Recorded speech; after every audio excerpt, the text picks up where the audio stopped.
Thank you, and I'm done. All right, calling our workshop to order this morning. Good to see everyone this morning. Oh, not, well, yeah, pre-commission workshop. Good to see everyone this morning. Had a very extensive conversation last night. To Commissioner Peoples' point, people do come out when it's an interesting topic, which has been typical that if we have an interesting topic, then there's a large crowd that comes out. When it's regular city business, then usually we get our standard group. So, but it was good to see the community come out last night with their pros and cons to express their concerns, likes and dislikes, et cetera, for the potential development of Marina Island, and to also, just have a good Q&A with the designer and the developer for Marina Island. So that was good. So thank you all for being here for that last night and being able to ask, the needed questions that needed to be asked so that we could jump into that. Before getting into our standard agenda for commission meeting, look at our CRA agenda. Of course, public commentary. We'll get the director's report and really new businesses discussion and possible approval to select the lowest qualified bidder, BCL contractors, for the sidewalk project for 270. Any questions for Mr. Janke about that?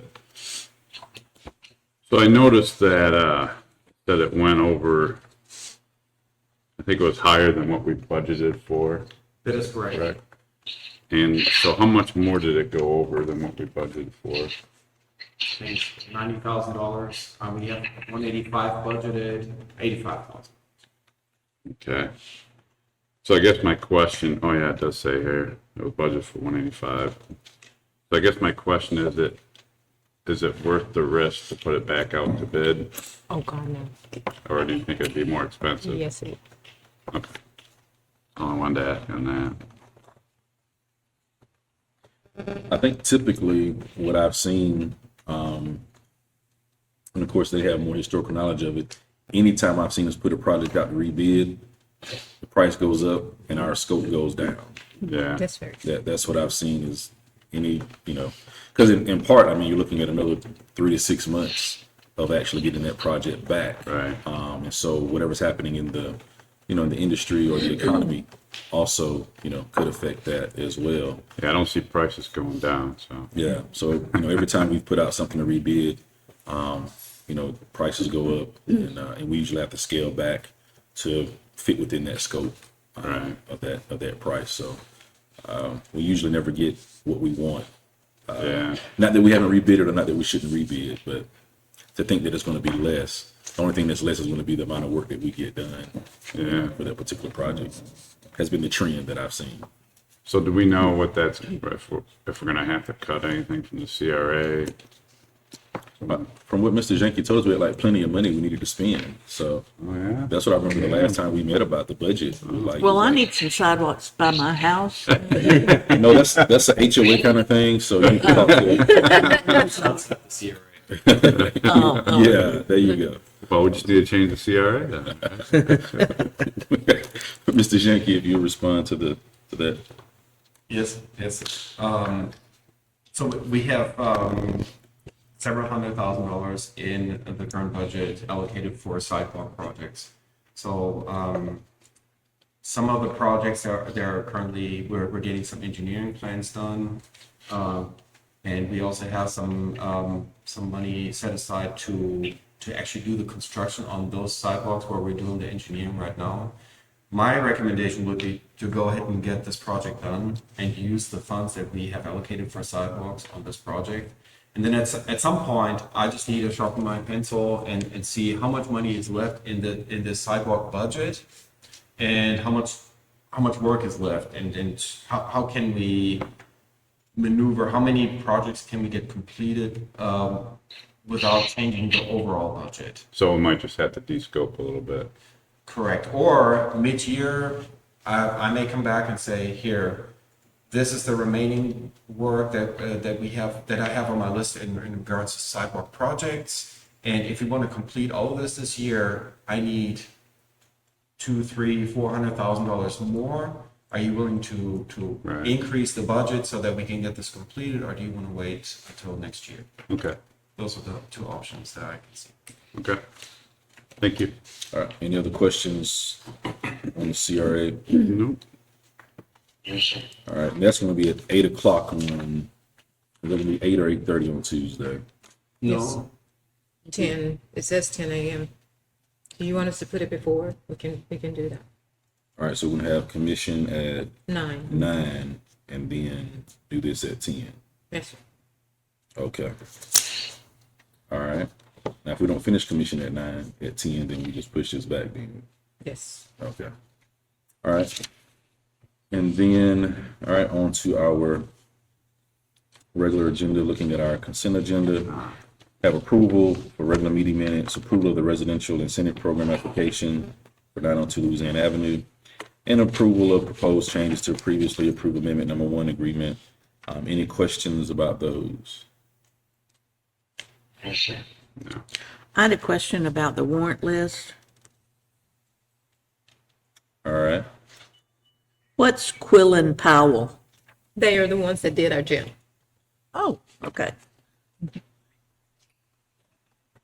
And I guess in that regard, in that line of questioning, how much longer do we foresee, I guess, still paying for projects down the road?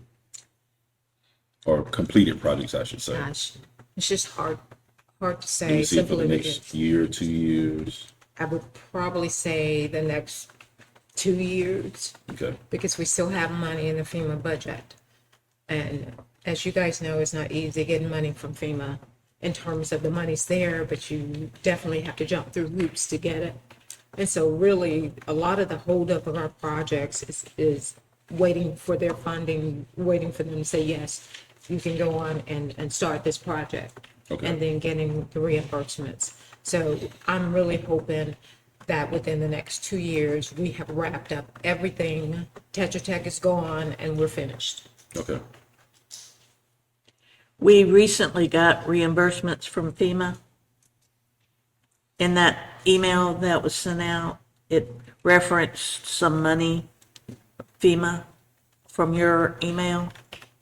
No, it's anytime that there's money allocated from the 101 account, which is our storm recovery account, you'll say something like, this amount of money was taken out of the storm recovery account, or this amount of money is for the rebuild. The FEMA projects. I know what you're referring to. Okay, Yeah. so I'm not crazy. No, he's telling you this amount of money is not coming out of the general fund, Gotcha. but out of the restoration account. Okay. So for number 10, that's none of that's coming out of the city budget. That's just extra grant money, right? Oh, that's a grant. Yes, So, okay. yes. I'm sorry, he was saying number 10. I had to look. look, number 10. Yeah, Is it's, that okay, Pam? Yeah. Number 10, this is about the vulnerability assessment study. If you recall, we had an amendment done a couple of months ago where they increased the grant amount from 165 to 235, or Correct. 175 to 235. All that was done. And then a few months later, DEP comes back and says, oh, by the way, Lynn Haven, the amendment that you just approved, we want to add another document to it. So this is really, I would call it a housekeeping item. It's a document, they call it attachment J, that the vendor that they're hiring has to certify that they don't hire any illegal employees. Okay. So if you add a document like this to an amendment, I have to take it back to the city commission because it's a substantial change to the amendment. It's not just an error in a date or in a number. And that's the reason why we had to put it back on the agenda. So it's all all the extra money being paid by grant money. Correct. Correct. Yes. that's all. Yep, cool. Because DEP is adding some additional requirements. That's correct, yes. DEP added a form to the amendment, and they thought we could just sign off on it, but we can't. We have to get the approval from the city commissioner. How nice of them.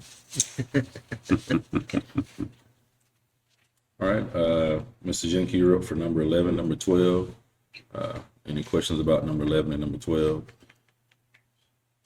Yeah, I'm just trying to understand, is that just moving funds around, it sounds like? Number, Or the spend to? Yes. oh, Yes, that's correct.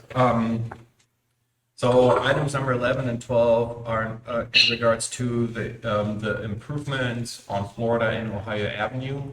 We did receive a grant from the Department of Commerce under the CDBG HRP Hometown Revitalization Program, some $4.3 million to make these improvements.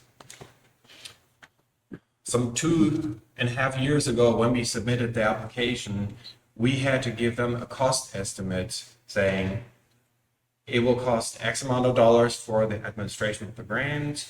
We will spend X amount of dollars for the design and the permitting of this project, and we will spend X amount of dollars for the construction. So we identified the main consultant, Florida Architects, that will do all the plans, the engineering for us on this project.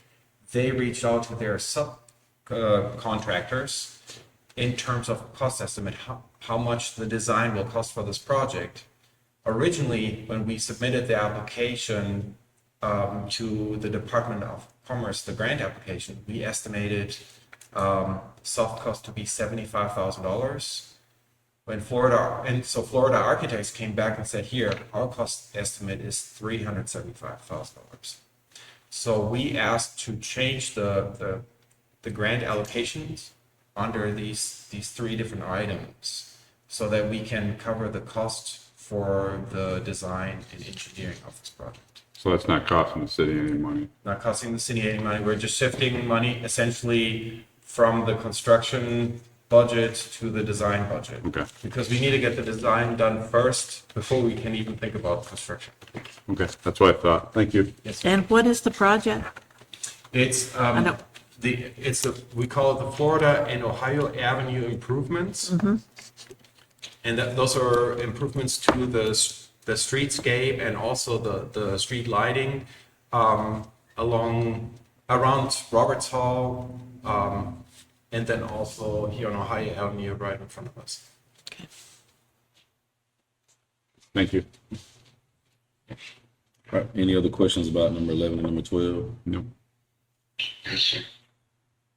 All right, any other questions or concerns that we need to express before adjourning for today? I do. Last night, the designer was represented by the lady. And then the developer was Andy and his associates. Okay. Now, the designer developed also Seaside and Alice Beach and Rosemary. But who was the developer? I mean, that plays a big part, you know. I think, The designer can present all this lovely stuff, but it's the developer and the builders that really follow through. yeah, and the staff would probably know more. I think Andy was one of the developers of Seaside. Was he one of the developers of I don't Seaside? think so. So what has Andy developed, or what has that group developed? Chris Hart hasn't developed anything. He's kind of the money, he owns the land.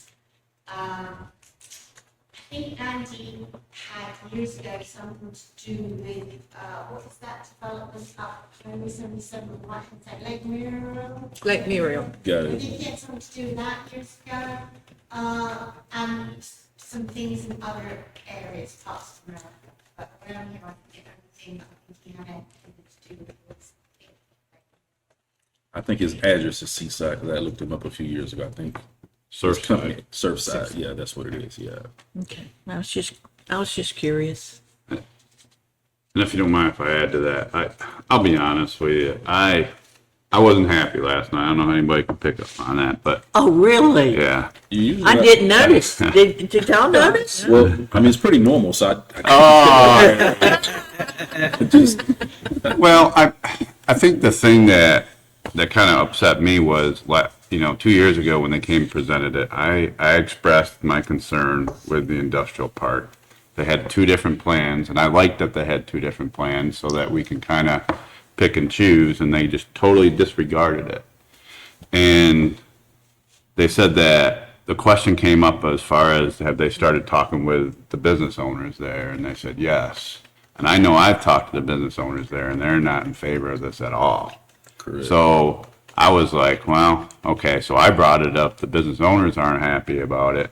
And I brought it up about, Chris Hine had bought that one property and I wanted to discuss it with him. And they said they would get back with me and give me the history on it, and they never did. And so I just feel like they kind of disregarded that whole thing and just decided to do their own thing on that part. Now, with the Chris Hine part, I don't know if he didn't get back with you because we weren't supposed to have any contact with the developer. I think we're supposed Well, they said they were going to give me the history on it. Okay. Because I wanted the history of, because he bought it in 2005 from the airport authority. Normally when you buy from the airport authority, they want you to do something with it within a certain amount of time. Right. And I'm like, heck, that's what, 18, 19 years ago? Yeah. So, yeah. So that's kind of how I felt about it.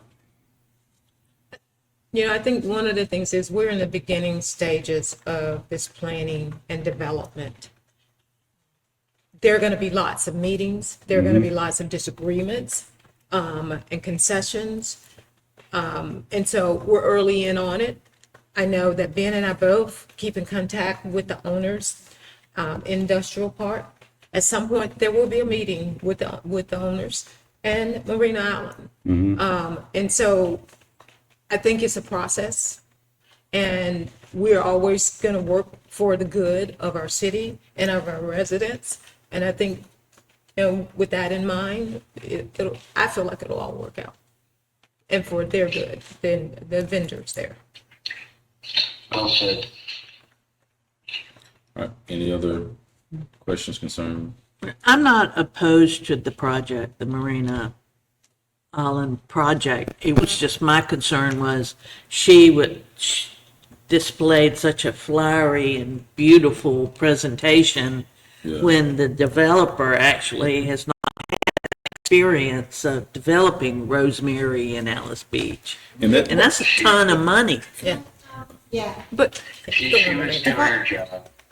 yeah, she works for DPZ. that's DPZ are the company who did the design for Rosemary, Seaside, and Alice. DPZ are a very expensive, they're the best in America. Yes. And the owner teaches at the University of Miami, Andre Stwani. He's known worldwide.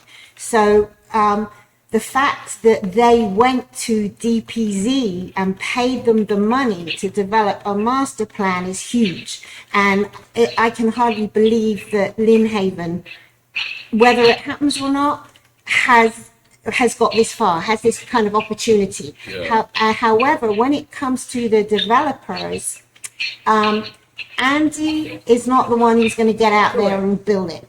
Right. Andy is the one who brings in the investors, and the investors are the ones who will develop it. So there's the plan, but then the actual building of it, it's kind of being coordinated by Andy. Chris has a lot of the property. Chris owns the property. Chris has owned the property before Andy ever had anything to do with it. It's Chris's dream. He has the money, his family has money, but he doesn't have enough money to actually build his dream. And so they are getting investors in who have experience in building in, California, New York, Miami, Israel, other big cities, Tel Aviv, big cities who do have experience of building those kinds of things, because Andy and Chris certainly don't. And Chris's last name is what? Hines. Hine. that was when you heard Mr. Walker referring to blue something, Yeah, Blue Water. Blue Waters. That's Chris Hines' company. Okay, So that's why he was making that historical reference to that company. Correct. okay. And when Mrs. Walker spoke, she referred to some other land. She said that there was only 2 land areas that could be developed in Lynn Haven. What was she, do you remember her Yeah, saying something that? about some 950 or something. Not, what was I 950 didn't understand on? that either. That's They're- not they're- Lynn Isn't that, Haven isn't that the land we hold up north from Southmore?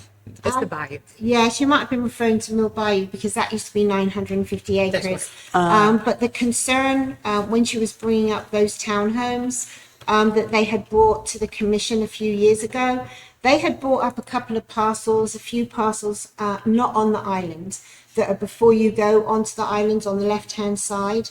And, they wanted back then, their plans have kind of they've changed, I think, as the situation and the investors have changed. But initially they were thinking that maybe a good idea to get things, and I think it was the investors at that time who wanted this, was to be able to build some townhomes on that piece of land, but it had a low density residential land use. And so to be able to do that, they had to change the land use. So what they actually brought to the commission was a future land use map amendment, asking to change the land use there from low density residential to mixed use, I think it was they asked for. And that didn't, at the first reading of the ordinance, they voted against it. And so, obviously they have to change the land use to be able to do something like that. And so it just fell flat in the water. It didn't even get to development order stage. Thank you. Okay, I know. I have another question. Sorry. We're here. I have a big cup of hot chocolate, so I'm okay. She got me some 16 coffee, so look out. Sorry. On the, We gotta make it for last night. We didn't stay long enough, so. No, 8:30 wasn't long enough, no. okay, It was a good meeting. the section about conducting the meeting. Uh-huh. Okay.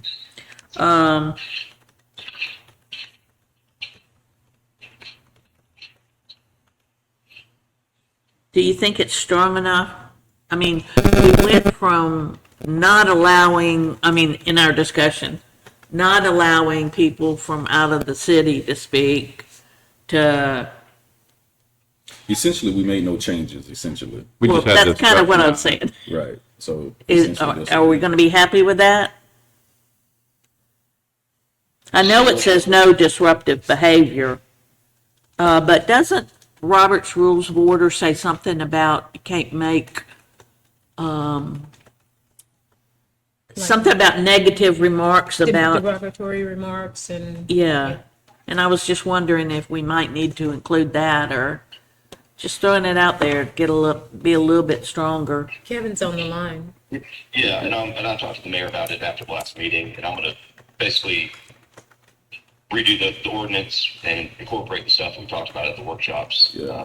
Oh, okay. So, yeah, so And I we, think there was, maybe some language about not having like commercial speech, we don't want people up there selling and stuff. And, Yeah. We'll kind of just update it.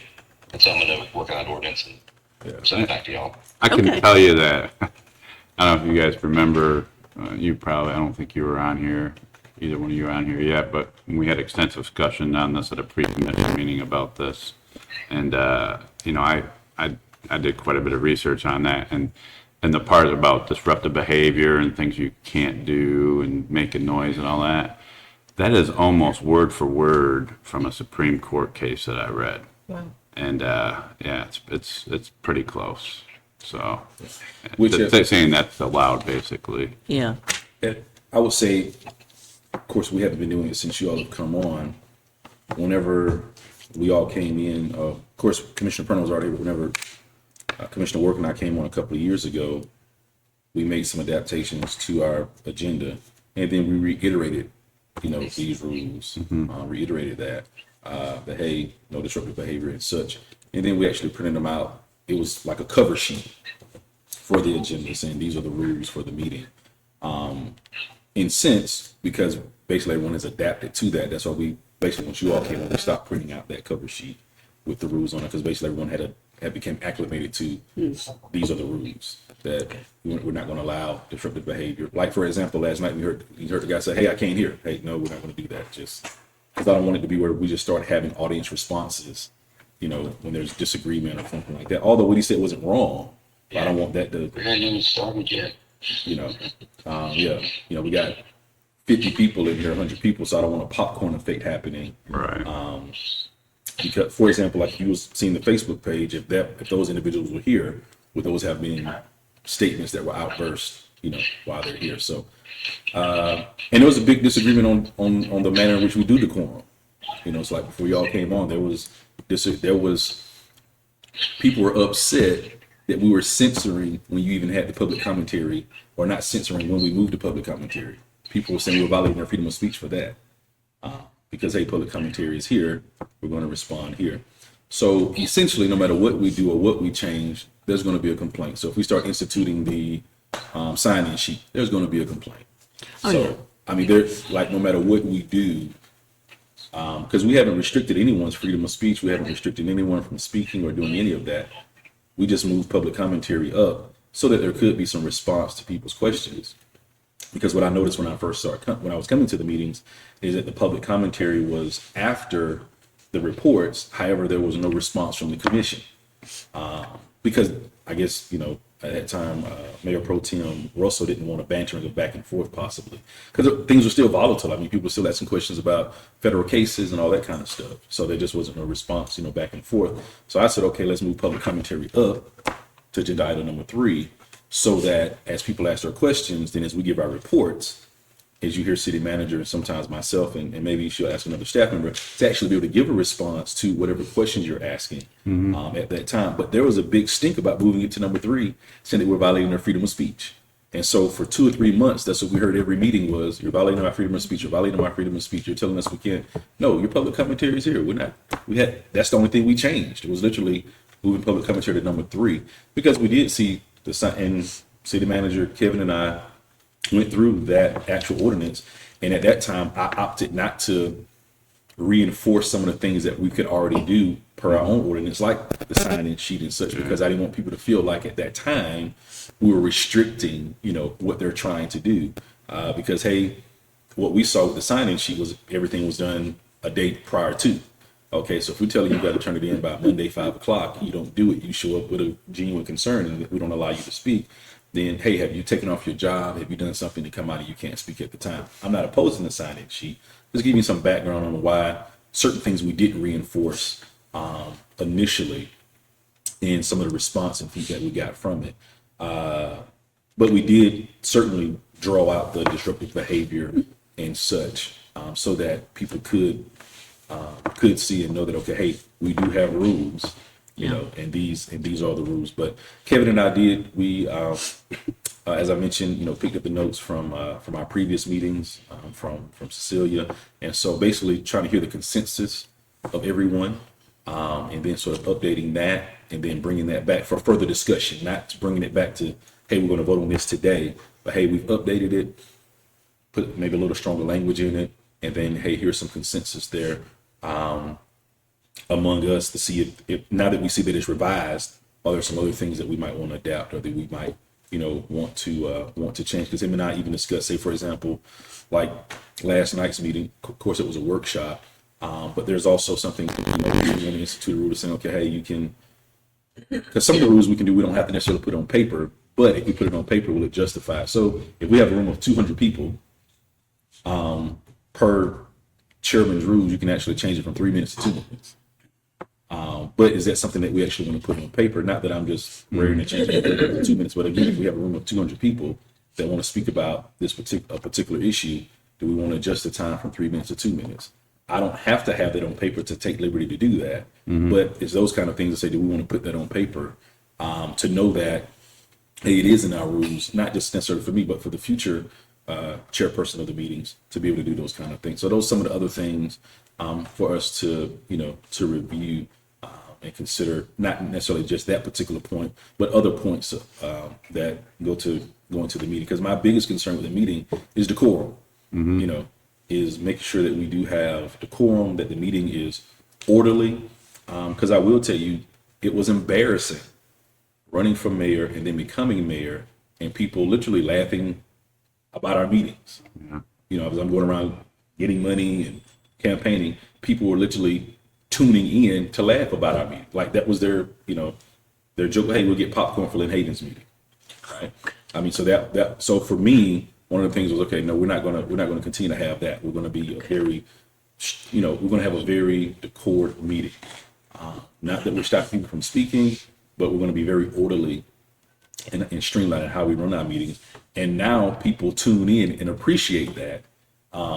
Because now it isn't, and I'm not saying what the meetings were before. I'm just saying that was the feedback and the response that I was getting from, you know, individuals, you know, in the community, citizens and beyond, about how our meetings were conducted over the past few years.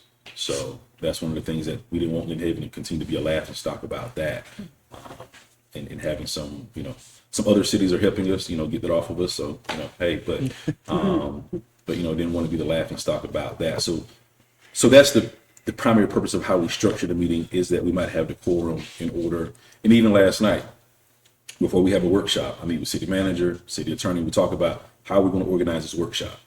So it just doesn't happen. So last night, that's why when we open up the meeting, even if we don't have an agenda, hey, this is how this workshop is going to go. This is how it's going to flow. That way everybody knows and there's order and direction to what we're doing. And for the most part, people comply with that, and fall in line with it. And then I think because of the order and structure, last night's meeting went very well. Although we say, hey, typically, and what happens is we reinstitute new rules that are different than what people have done before, then there's a little pushback, but they comply. Typically in workshops, there may not have been a monitoring on time, typically, but we have 50 people here.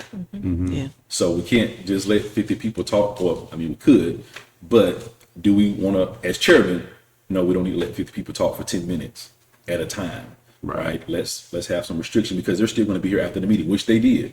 So city manager and I still stayed to 8:30 last night, allowing citizens to engage with the developers and such, to have whatever conversation stuff they wanted to have. And the meeting ended at 7:15. So there was still another hour and 15 minutes that we did stay post, so that people could engage and talk and et cetera. So certainly it's not trying to restrict what people do or their freedoms, but it is actually trying to maintain decorum and order. Because as I mentioned, when you go to other, like I went to the Capitol a couple of weeks ago, you're not going in there with and disrupting anything. You know, like cell phones have to be on silent, cell phones have to be off. There is no, I'm sitting there and they're talking about our agenda item for the budget. I couldn't get up and say, hey, let me come up and say something about that. And I mean, you've been to some of those committee meetings as well. You just don't get up and say, hey, let me come up and talk about that. So at times it does bother me, not to an extent that I'm concerned about it, that when people say we're violating their freedom of speech, because it is very restrictive in other government settings. So it isn't this freedom of speech that you're going to go say what you want to say in other areas and other places, especially as you go higher up in the order of government. It's certainly not that. So I just want to give you a little background on what has happened over the past 2 years. But now you don't hear people come up and complain about public commentary being number 3. But for the first 3 months, 6 months, that was a complaint. You're violating our freedom of speech. I mean, and they would go get, you know, Supreme Court issues and all that stuff and all of that. I think, well, multiple things I had on my mind. I'm trying to remember all of them, but the big thing is it's a limited public forum. You can't just go up there and say anything. So if you go up there and start saying anything that has nothing to do with city business, you can't do that, you know? And so there's 3 things that's required: date, time, and manner. And whatever we do, it has to be neutral. It has to be, you know, fair and the same to everyone, you know? You can't just favor one side and not the other, you know? And so is it restrictive? It is restrictive. And I think when people hear that, they're like, oh, you're violating their First Amendment rights. Like, it's a limited public forum. And I think a lot of people don't know what the actual First Amendment is. yeah, They just assume it means you can do whatever you want. right, And it's not true. right. But Even in unlimited forums, Right. I wouldn't be unlimited wherever. Like if you go out here in public, you can do almost anything, but there are still restrictions you can't do and get arrested for, you know. right. And, you know, of course, we want people to speak. I think that's the big important Yeah, message we need to send out. We want you to speak, but we want it to be orderly and that, and be respectful and all that, so. Well, I didn't like it when one of the individuals stood up there and pointed and said, "You're a liar." Yeah, You know, let's, Yeah. Yeah. We got that for a few years. I'd like for Ricky to just slap some handcuffs on him. Yeah, oh boy. yeah. Excuse me, the chief.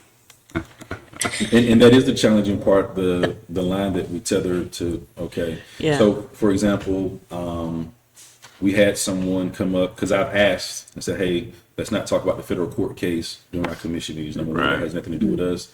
Two, any responses from us is taken on record, right? And Yeah. so that's why we haven't talked about those things, because whatever you say about it publicly, now these attorneys go back and get that stuff, and then they can go and you know, and utilize that. So, so an individual came up, started making, again, comments towards, you know, city manager about these things, stopped that individual from speaking. I told him, hey, we're not doing that. Individual claimed I was violating their rights, did a call to order. Chief Ramey removed that individual. I got an ethics commission violation for that. I read it. Yeah, so they went to the ethics commission. So I've been, you know, in the ethics commission for enforcing our limited, you know, comments, you know, enforcing the rules that we've set in place. So saying that to say that, yeah, people aren't going to be happy and don't understand that, hey, these are the things that we're setting in place, that when you violate these things, and this is how we're going to enforce this. The ethics commission basically said that no, he didn't violate your freedom of speech, didn't use his position as abuse of power and all that kind of stuff. But it was just a, you know, like really. So that those are the things that do happen behind the scenes, right? So then when I go to Tallahassee and see others, hey, you're that guy from Lynn Haven. Yeah, that's me. But actually, the Ethics Commission's job is not whether to determine whether you violated someone's First Amendment rights. It's whether you gained something if that you was- did that. Yeah, and that's what the ethics commission basically said, that my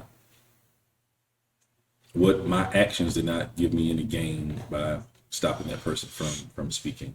We're just saying that, hey, that's the extent that people will go and things that they will do, just for us trying to maintain the quorum, and for telling someone, hey, stop the slander, stop addressing these particular issues during our commission meetings. That, you know, that's how people feel. And I didn't like it when that lady was questioning us. Have you talked to anybody about this or that? And she went down, you know, Yeah. and then she got to me, and I was going to say it was none of her. Well, I didn't have to say that because you stopped her. Right, because all comments are supposed to be directed towards the chair. So Okay. ideally, no one is supposed to come up and ask any one of you all an individual Yeah. question. Correct. Because that's part of the quorum, you know. And I know sometimes Commissioner Perno is not always happy with me in the past, that when people do engage like that I don't want the commission, you know, talking back and forth. But that's an example of it where it can get into, if someone would have said, well, yeah, I did, or no, I didn't, it does get into bantering, you know, back and forth. And it's a natural response that if somebody asks you something that you do want to say something. But that's an example of, you know, the decorum that we're trying to maintain, that no, hey, please keep your comments directed towards the chair. Or don't. And I don't mind if individually people want to come up and question me and ask Yeah. me my opinion of something, but here we're a group. Right. There's 5 of us. We're really not a person. You know, we're a Yeah. commission, and So, you know, those are just some of the examples of why we do have the rules that we have, and, you know, the order that we try to maintain. Because 100 meetings may be fine, right? You know, and then you might have 2 or 3 where there is an explosive situation of such. Yeah. With this latest sentencing that happened on yesterday, I don't know all the details of it other than what, you know, WMDB posted. Some of them may, and I'm not talking about any specific person. There may be someone that come and ask, when the city of Lynn Haven gonna get their $25,000 or whatever that is, right? So, you know, but it's a question that, okay, hey, keep it here, and then follow with the city manager about that, or that's not necessarily a question of her. So some of those things do spark other things. at the same time. So, but yeah, if there are other things that you want to suggest for the public commentary section, just let us know. I said, city attorney and I are working on updating that to bring that back to you for further discussion. Not, okay, we're voted on this day, but for further discussion. And then if we, feel satisfied with it, to see how much more teeth do we need to put in it to allow flexibility. It's not that just because it's in it that you're going to do these things. For example, we have the sign-in sheet, not that you have to necessarily do these things, but it does give you the ability to do those things if you want to. I guess one question is with the sign-in sheet, I think there was a consensus for all of, for us, okay, hey, let's start doing that.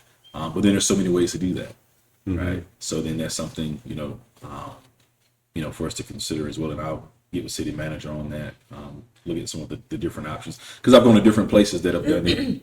Yeah. School board does it different than the city of Panama City does it, and some of the other places do it. So it's not just a standard procedure, on how it's done. Some have individual sheets, some just have, just a log record that's then turned in with, the different topics or whatever. But then at the end, there's still opportunity for those who did not sign in to be able to speak. But ideally what happens is if you didn't sign in, then you're basically at the end. And when you think of the sign-in sheet, essentially how it would work is what you saw when we went to the delegation meeting. That was essentially how the sign-in sheet works, right? We had to sign in previously to the delegation meeting, and not some people had to sign in previous, but basically you sign in, hey, these are the things you're going to discuss. So they already knew what we were going to talk about when we got up there. So they weren't like surprised that I came up there and asked for millions and millions and millions of dollars, because they already knew that you're going to come up here and ask for millions and millions and millions of dollars. So we tell them, hey, this is what we like to do. This is who's speaking. This is our topic that we'd like to address. And then we're called up, in that manner, that same, in that orderly manner. So it sort of will work in that similar fashion. I know that's a meeting that the majority of us have been to see how that works. And so basically if you got there late, there might have been some commentary, maybe an opportunity at the end, but those who had already signed in and filled out were the first ones that were able to, to be called up because you did already sign in. And for those who got to the meeting late that didn't sign in, an opportunity still could be given. However, do note that because it is public commentary, if it's an extensive meeting, we do reserve the right to say, okay, hey, we just want to move on to, we're going to finish the sign-in sheets and we're going to move on to, this period here. Like last night, yes, it was an open forum, it was a workshop, but there was a time where we said, okay, hey, this is our last person. All right, and now we're moving on to concluding the meeting. Because there is no, hey, everybody has to speak. There's no rule that says that we have to have this prolonged period of time, because we can reinforce our own time constraints as well. I think 2 hours and 15 minutes was good, for a workshop. So. Sounds like we're in agreement as far as having people sign in, but like up at the Florida House and Senate, one of the things I noticed is they have those cards that you fill out. Right. And I don't know, just a suggestion that might be a good way to go. Some people might have it pre-filled out to hand to somebody, be ready to go. And like I said before, I think it's good. So like if you look at something, you're like, well, that's on the agenda. And then you can tell the person, and you'll have an opportunity to speak at that time. Because I think that's one of the things that I struggle with, is there are times people are talking during public commentary and stuff that they could talk when we got to that agenda item. We had one lady come to the CRA meeting about a public commentary. I don't know if y'all picked up on that, but the last meeting we had, it was actually, she came up and spoke during the CRA time. Oh, yes, yes. But it was actually a commission. I think she thought it was a regular commission. Right. Right. And so I didn't stop her. So like when people talk about violation, I didn't say, hey, no, this is the wrong meeting. Like, okay, I understand you got the meetings confused. Let's hear it. Yeah. And then, that was good fine. input, So I think what we can do is take the month of February to announce what we're going to do, and then start instituting the sign-in sheet in March. I don't want us to come Tuesday with a sign-in sheet or cards, or however we're going to do that. And so once we determine how we're going to do it, look at the different options, taking in your recommendation. By the end of the recommendations, so we see the card option as a recommendation. Any other recommendations for sign-in? think the sign-in should not, or it should be, like available up till like 10, 15 minutes before the meeting Okay. rather than the day before, just in case something comes up, because our agenda comes out on Thursday, so some people might not read it till Monday Okay. or something.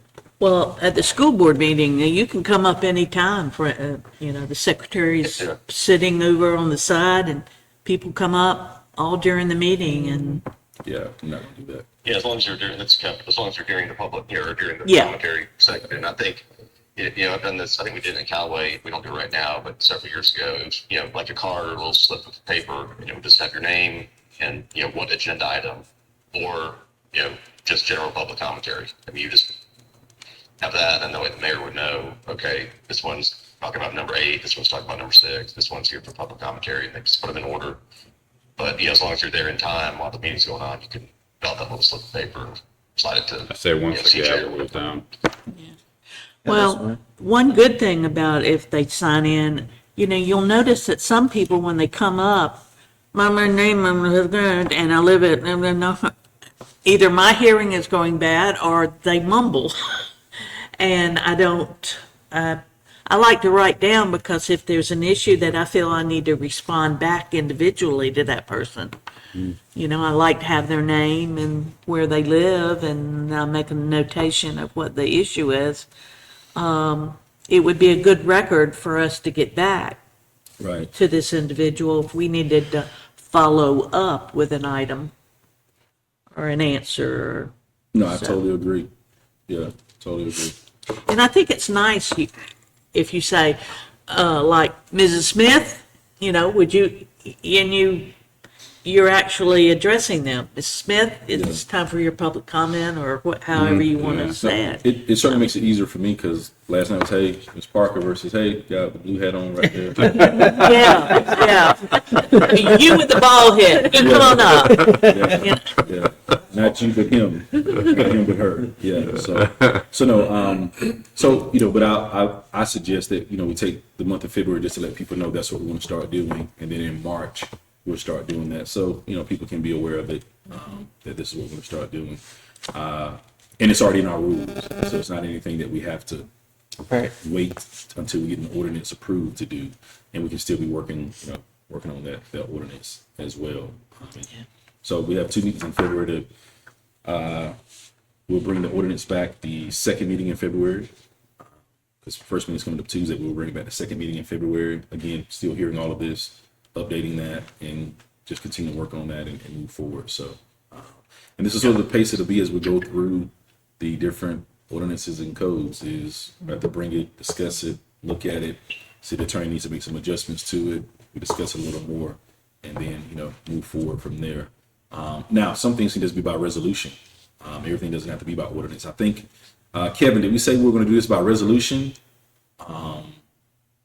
Yeah, well, I think one of the things we talked about is, obviously it's an ordinance now, so to change it, we'll do an ordinance. But we can, in that ordinance, put it where if we want to make future changes to, the order of the agenda or the decorum or whatever, that we could do that by resolution, moving forward. Got it. Okay, I remember. So we- anytime, you get another mayor or whatever, that they're like, well, I want to change to this different, we don't have to go through this whole ordinance process, they can just do a resolution and change it. And I think that's what the beach did. I remember, we talked about, they did that period of time during the previous administration where they didn't let, non-citizens talk for a short period of time. And they have it by resolution. So the new mayor got in there and they passed a resolution saying, hey, this is our, this is how we're going to, conduct our meetings. And it's just easier to change, obviously, by resolution, because that just can happen at one meeting. Right. Probably notice it and all that. So I think it'd be good to give you the commission flexibility, moving forward. Okay. But now it would have to be an ordinance Got it. to So, make that change. all right, sounds good. Anything else about that item?